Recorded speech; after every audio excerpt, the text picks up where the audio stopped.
What's up guys, it's me Jeremy.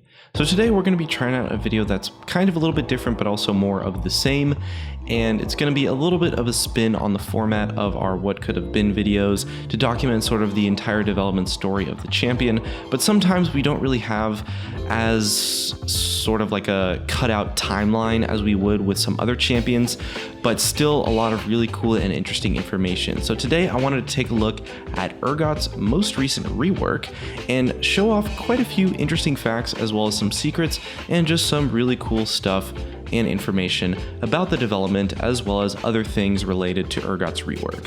Hope you guys enjoy and let me know what you think of this format relative to our more story-esque style of the other what could have been videos.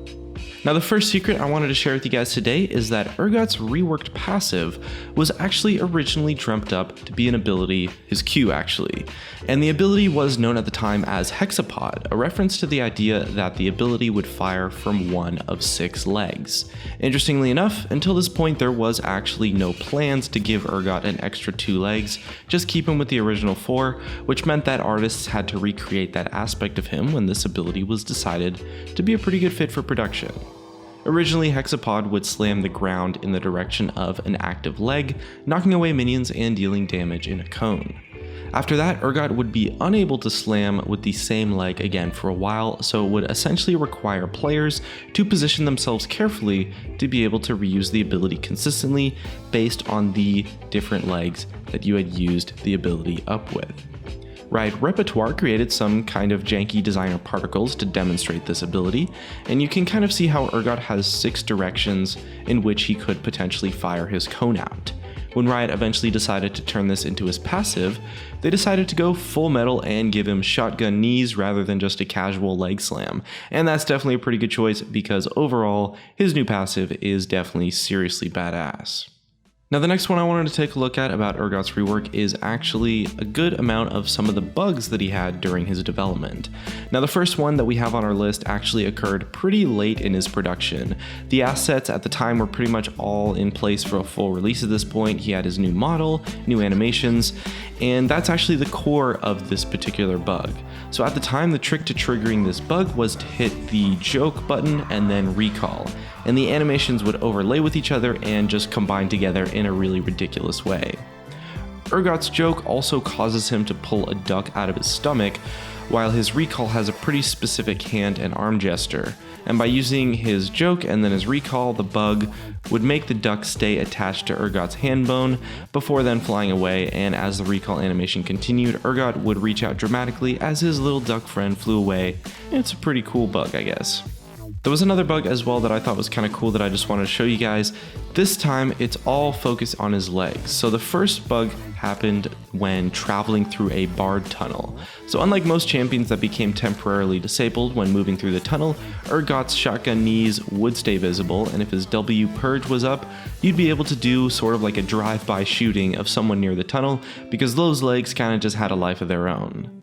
And Riot definitely had quite a lot of difficulty programming and bug fixing these legs. There was also another bug where the legs would spaz out while the W was active. Depending on how far away the target was, they'd be locked into doing a walk transition on a 0.25 second interval, which would probably make him look even more creepy than usual. Occasionally, the legs would also get stuck in the raised animation as well, so Urgot would end up hovering around instead of crab walking. The next thing I wanted to showcase was some of the concept art for his rework, which is definitely one that I thought was kind of interesting because there's a good chance that a lot of you might not have seen it before. Now, we've known for a long time that Urgot is kind of the resident creep of the League of Legends universe, and that Riot wanted to preserve the horror of his existence with this rework. But the concept art pushed out for Urgot's update was just nothing short of terrifying. You honestly have to really admire the skill, the artistic brilliance that goes into creating something just so twisted like this. Probably one of my favorite pieces are the crab god staring down at a poor little child and the woman being pulled into his saw blades by his ultimate chains.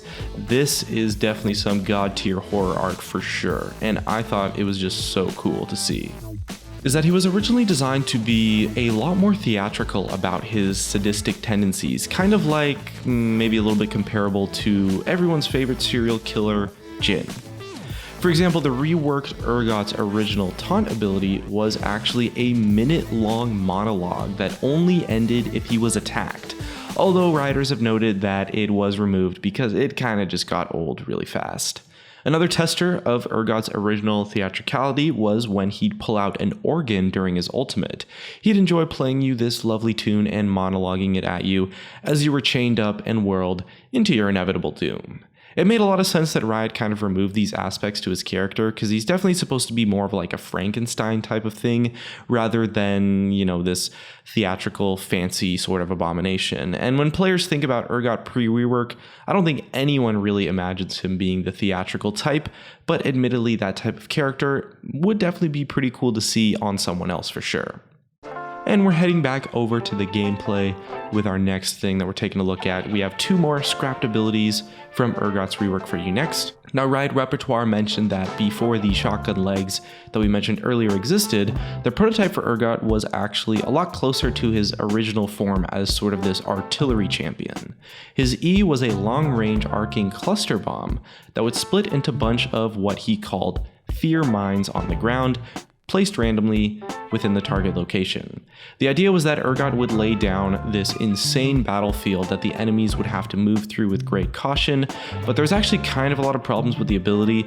To start with, considering every mine carried damage and a fear effect, it was really punishing when you had to walk through it or just got hit by them, which meant they had to be really easy to dodge, and of course that means that Urgot had almost no control over how successful the use of the ability would actually be. Imagine something like a really slow Ziggs E, but also when you walked over the mines you would get feared. So definitely something that on paper sounds really overpowered, but in reality you would have to make the ability just so slow and easy to dodge, otherwise it's just ridiculous. And regardless of that, they would apparently actually in playtesting still be too punishing for opponents. And a lot of this came down to Riot Repertoire's questionable programming of the ability actually. It was nicknamed the Bounce House of Doom because running into one mine would often run you into another, causing an inescapable and brutal chain reaction. Imagine you accidentally step on one mine and you just get feared into the direction of the other mines. That's definitely something that would be pretty frustrating to deal with for sure. Now, the next ability that was scrapped from Urgot's rework was essentially sort of this version of Jinx's switcheroo ability, but on steroids. The ability was on his Q, and activating it would toggle him between 3 different weapons. The cooldown was pretty fair and it always cycled in the same order, and depending on which weapon you had, your abilities would also be modified at the time. Now, because the order was the same and the cooldown was not instant like Jinx's, the gameplay often ended up feeling really forced at some times. For example, you might switch into your melee weapon and you'd kind of have just no choice but to get stuck into some melee combat for a time until the cooldown came back up, and you could cycle into artillery mode and maybe start blasting enemies from a distance, but what if you actually wanted the other form instead? And it's kind of just complicated really. It was actually apparently pretty fun to play with though, but it was just extremely complicated and essentially caused Urgot to have 12 different abilities, which was just way too much and is just not the direction they wanted to take with the overall gameplay of the rework. Now, since we're on the topic of gameplay, it might actually be a good time to mention that there's actually quite a lot of potential for Urgot's ultimate to make a grand return one day in the future. Riot Repertoire, as well as quite a lot of other rioters, have mentioned that regarding Urgot's original ultimate, they like to say that the design for the ability was really original, it's very unique, it's unlike, most other things in the game currently, but it just didn't really fit on Urgot's kit at the time. And he's definitely mentioned, as well as some other writers have mentioned, that they did very much consider keeping his ultimate on the ability, but instead they wanted to push Urgot more towards the whole horror fantasy, and his kind of like climax moment needed to just be this brutal elimination that was just terrifying, pure and simple. And the ultimate ability was just way too powerful, of course, to be a basic ability, and it's kind of a very conflicting design. Especially before his rework, he was kind of like this artillery character, but then the ultimate would put him in a melee range. Anyway, The point is that many rioters, and Riot Repertoire specifically has mentioned that there's a very good chance that Urgot's old ultimate could potentially turn up on a different kit, different champion, maybe even a different rework instead someday in the future. Either way though, that's actually just about going to wrap up the video. One little last parting gift for those of you that made it this far. It turns out that Urgot actually has a secret golden duck in one of his emotes. So if you type /joke or use Control-1 a bunch of times, it causes Urgot to take out random objects, and it might take you a lot of attempts, but eventually with a little bit of luck, he'll pull out a golden duck for you. And if you manage to summon this special item, you actually get granted a tiny little reward, which is like a really small amount of XP and some gold. So maybe next time you're playing Urgot and waiting for something to happen in lane or chilling in a bush, spam that joke and get yourself a nice little reward for your perseverance. Either way, hope you guys enjoyed the video up until this point. If you did, hit that like button. If you didn't, feel free to hit that dislike button too. Thank you guys so much for watching. Subscribe if you want, and I'll see you guys next time.